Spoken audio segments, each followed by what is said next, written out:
नमस्कार, रसिकाज रेसिपी मराठीमध्ये तुमचं खूप खूप मनापासून स्वागत आहे.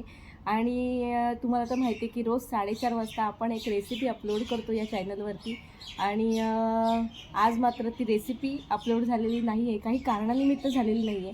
पण म्हटलं चला आपलं 4:30चा टायमिंग आहे, तर त्या टायमिंगला आपण तर गप्पा मारल्याच पाहिजेत, तुमची भेट ही माझ्याशी झालीच पाहिजे. तर म्हटलं चला. आणि आता नुकतीच बाजारातून आलेली आहे, काही कारणानिमित्त बाहेर गेले होते, तिथून आत्ताच आलेली आहे. आणि नेमकी हळद वगैरे डब्यातली संपली होती, तर मी आता हळद भरायला घेतली. तर मग मला आठवलं की अरे हळद म्हणजे फक्त आपण जेवणामध्ये त्याचा वापर करतो, पण तसं बघितलं तर त्याचं किती गुणधर्म आहेत. तर पहिलं म्हणजे एकतर आपण हळद तिला जेवणामध्ये वापरतो. जर तुम्ही हळद नाही वापरली आणि नुसतं मसाल्यावरती एखादा आमटी किंवा रस्सा करून बघा, त्याचा कलर एवढा छान येत नाही, पण हळदीमुळे त्या अर्ध्या चमचा हळदीने खूप काही फरक पडतो. तर ही एक गोष्ट आहे. आणि दुसरी गोष्ट म्हणजे एक नॅचरल अँटीसेप्टिक म्हणून सुद्धा आपण हळदीचा वापर करतो. खोकला झाला असेल, कफ झाला असेल, तर मग आपण लहान मुलांना मध आणि हळद देतो. किंवा आपल्याला एखादी जखम झाली असेल, तर त्याच्यावरती आपण हळदीचा लेप लावतो. त्यामुळे रक्तसुद्धा थांबायला मदत होते.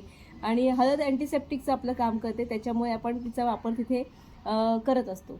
अजून महत्त्वाचा उपयोग म्हणजे आपण सौंदर्य प्रसाधनामध्ये सुद्धा हळदीचा वापर केला जातो. जसं बेसन थोडंसं घेऊन त्याच्यामध्ये आपण जर हळदीचा वापर करून तो लेप लावला, किंवा साय असते, साईमध्ये थोडंसं हळद टाकून त्याचा लेप लावला, तर आपण गोरं होण्यात सुद्धाच मदत होते म्हणजे. आणि असे बरेच म्हणजे बरेच उपयोग आहेत. हळद म्हणजे आपल्याला अर्धा चमचा वापर आहे, पण त्याचं फायदे मात्र भरपूर आहेत. पण त्याचं जास्त प्रमाणामध्ये सुद्धा आपण त्याचं सेवन नाही केलं पाहिजे, हळद गरम असते. तसंच दुसरा आंबे हळदीचा एक प्रकार आहे, ज्याच्यामध्ये आंबे हळदसुद्धा एक उत्कृष्ट आहे, जी आपल्याला सूज वगैरे पायांना येत असेल तर तिथे सुद्धा आपण वापर करू शकतो. पण या सगळ्यामध्ये एक गोष्ट महत्त्वाची आहे की मार्केटची हळद नको आहे.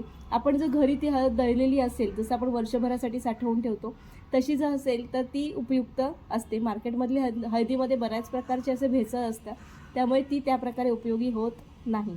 तर छान बरं वाटलं तुमच्याशी गप्पा मारून. चला भेटूया नेक्स्ट व्हिडिओमध्ये, तोपर्यंत बाय बाय.